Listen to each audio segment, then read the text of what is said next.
अगर तुम्हें 2026 बोर्ड परीक्षा में टॉपर बनना है और रैंक 1 लाने वाले यश प्रताप सिंह की तरह 97.83% या फिर उससे ज़्यादा अंक लेकर के आने हैं, तो तुम्हें भी सुबह 5:30 बजे से गायब होकर के टॉपर के जैसे पढ़ना पड़ेगा।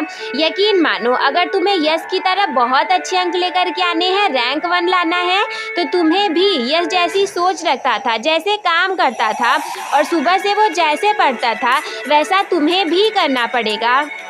क्योंकि जनवरी हमारी आ ही गई है। कितने दिन बचे हैं? केवल थोड़े से दिन बचे हैं। और अगर इन दिनों में भी तुम लापरवाही करोगे तो यकीन मानो, हो सकता है कि तुम्हारे ज़्यादा पढ़ने की वजह से अच्छे नंबर आ जाएं, लेकिन अगर स्मार्ट वर्क नहीं करोगे तो टॉपर तो नहीं बन पाओगे। इसीलिए कुछ बातें हैं जिनकी तुम्हें ध्यान रखने की ज़रूरत है।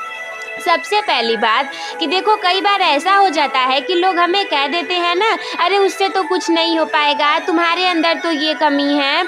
तो मेरी बात याद रखना, तुम इतनी मेहनत करो कि लोग तुम्हारे साथ एक फ़ोटो खिंचवाने को तरस जाएं, अरे तुम्हारी डीपी देखने को तरस जाएं, तुम्हारा फ़ोन नंबर ना मिले बिल्कुल एकदम तरस जाएं कि अरे यार वो लड़का वो लड़की कितनी अच्छी थी, भाई टॉपर बन गया, इतने ज़्यादा नंबर लेकर के आ गया, मैंने फालतू में उसे इतना उल्टा सीधा ऐसा बोल दिया था। इतनी मेहनत करो। और अगर तुम ऐसा ना भी करना चाहो कि नहीं हमें किसी से बदला नहीं लेना है, किसी ने हमें ऐसा कहा ही नहीं है, तो एक बात बता दे, अगर तुम्हें किसी ने ऐसा कहा नहीं होगा ना, तो फिर तुम ना पढ़ोगे, ना तुम्हारे अच्छे अंक आएंगे, ना तुम टॉपर बनोगे। किसी न किसी ने तो कुछ ना कुछ जरूर कहा होगा और सीने में आग तो जरूर ही लगी होगी।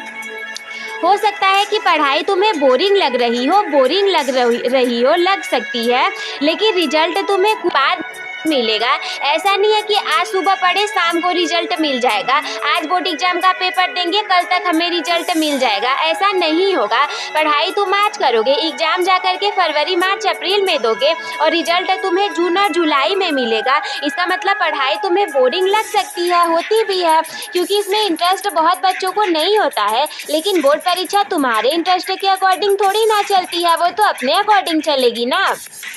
इसीलिए याद रखना, पढ़ाई तुम्हें भले ही बोरिंग लग सकती है, लेकिन रिजल्ट कुछ टाइम बाद मिलेगा। और इसी वजह से लगातार मेहनत करते रहो, हर दिन बेहतर बनाओ खुद को और पढ़ाई को कभी मत छोड़ना। हर दिन बेहतर तो बनाते जाना है, एक दिन भी बीच में पढ़ाई को न छोड़ना। ऐसा बिल्कुल मत सोचना कि छोड़ो आज नहीं पढ़ूंगा कल पढ़ लूँगा, आज ये वाला चैप्टर नहीं कंप्लीट करूँगा कल कर लूँगा। तो अगर तुम कल के चक्कर में पढ़ोगे ना तो फिर कुछ नहीं होने वाला। इसीलिए हर दिन बेहतर बनो और पढ़ाई को कभी मत छोड़ो। देखो, अब ऐसा नहीं है कि केवल पढ़ते रहने से तुम्हारे अच्छे अंक आ जाएंगे, पेपर में तुम्हें सवाल को हल करना पड़ेगा और इसीलिए प्रैक्टिस हमेशा पेपर को पढ़ करके उसमें सवालों को हल करने का ट्राई करना, रिटेन प्रैक्टिस करना, क्योंकि जानते हो कि एग्जाम में तुम्हारे रिटेन ही आने वाला है, लिख करके ही तुम्हें एग्जाम देना है, टॉपर बनना है, और इसीलिए प्रैक्टिस हमेशा तुम रिटेन करना। और मेरी ये बात ध्यान से और याद रखो कि मंजिल उन्हीं को मिलती है जिनके सपनों में जान होती है। हाँ, ये मंजिल तो उन्हीं को मिलती है जिनके सपनों में जान होती है, और सिर्फ पंखों से कुछ नहीं होता, हौसलों से उड़ान होती है। इसी वजह से लगे रहो, मेहनत करो और तब तक संघर्ष करो जब तक कि तुम सफल नहीं बन जाते।